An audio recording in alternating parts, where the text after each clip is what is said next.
Let's talk about two questionable quarterbacks. Kenny Pickett, Browning.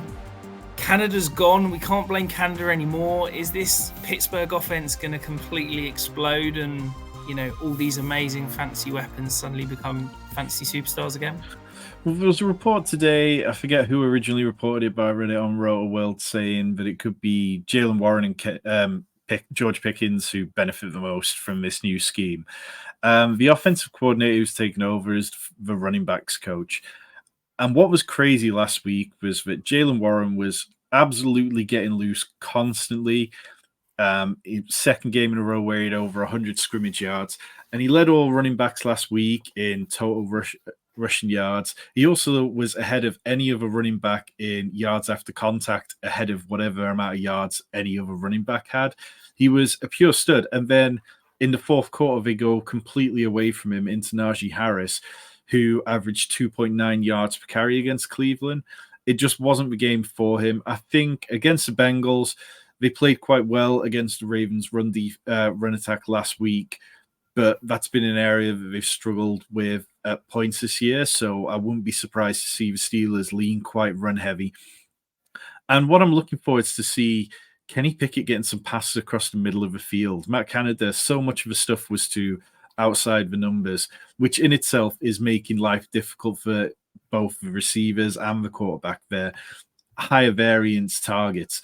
So, yeah, if we do get wide receiver targets, I'd like to see that. I think, you look at the Bengals and they've allowed a middle of the table, sort of 16th most fantasy points to wide receivers. They've allowed 16th most fantasy points to running backs. Whereas on the other side of this, if you're looking for players you can play again on the Bengals, it's going to be very interesting. I thought Jake Browning came in and did very well against the Ravens defense in so much as coming in halfway through a game against a very good defense when you've not been prepped for it. The only touchdown he did get was a garbage time sort of get one, which the Ravens kind of took their foot off the gas a bit. But during preseason, Jake Browning completed 65% of his passes, had 42 of 64, 450 yards, and a touchdown in 3 games. He did earn this backup role ahead of Trevor Siemian. And he's been around the league for a few years, so he does understand the game and stuff, but he hasn't really played.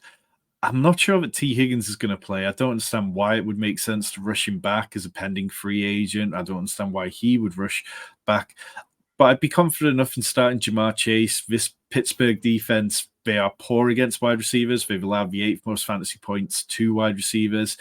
They've also allowed the 13th most running back fantasy points.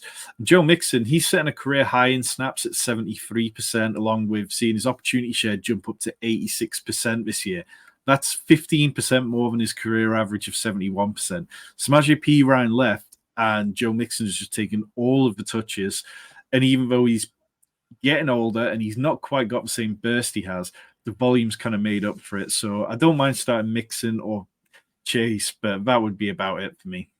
Yeah, I think that this Bengals offense is probably going to mirror what we saw from them with Joe Burrow under center in kind of week 2, week 3. I think that ADOT is going to plummet. I wouldn't be surprised if Jamar Chase ADOT is probably sub 5 with these next few weeks. I think they're going to try and get the ball out of Browning's hands as quickly as possible and just almost say, go and feast after the catch, Chase, which, yeah, it could limit as soon as those teams are going to start creeping down the safeties. It's going to make Joe Mixon's life harder. It's going to make Chase's life harder because, you've got nothing opening up over the top. But I just think it's probably going to be quite a simple, fast pace to get the ball out offense rather than pushing the ball downfield. We've got a couple of questions here. So Joe's in the chat saying, looking for a running back, should I trade Cooper Kupp for Derrick Henry full PPR? It's a tricky one because, we're coming around to the time of year where Derrick Henry gets going, but Tajay Spears has had 30 touches in his last 4 games. So the kind of role which Henry's normally had isn't quite there. I think I would look to trade Kupp for someone that I believed in slightly more. I don't know whether you could package up like Devin Singletary plus something else on top of it, a running back with a role that feels better, perhaps. I don't know. How do you feel about it, Rich? Yeah, I think I'd rather Kupp straight up, even if I was running back needy. I know Derrick Henry's got that quite appealing playoff run, but I think Cooper Kupp could be a league winner if he gets healthy. It's looking like it's a 1 week injury. I think I'd still rather the upside of Kupp. So if you're going to go and trade Kupp away, like you say, Tom, I think add another piece to Kupp and maybe go and swim in a slightly bigger pool. And then NBA Riggs got a starting question. So he's saying Jaylen Warren, Zach Moss, or AJ Dillon. This is Warren by a landslide for me. Absolute landslide.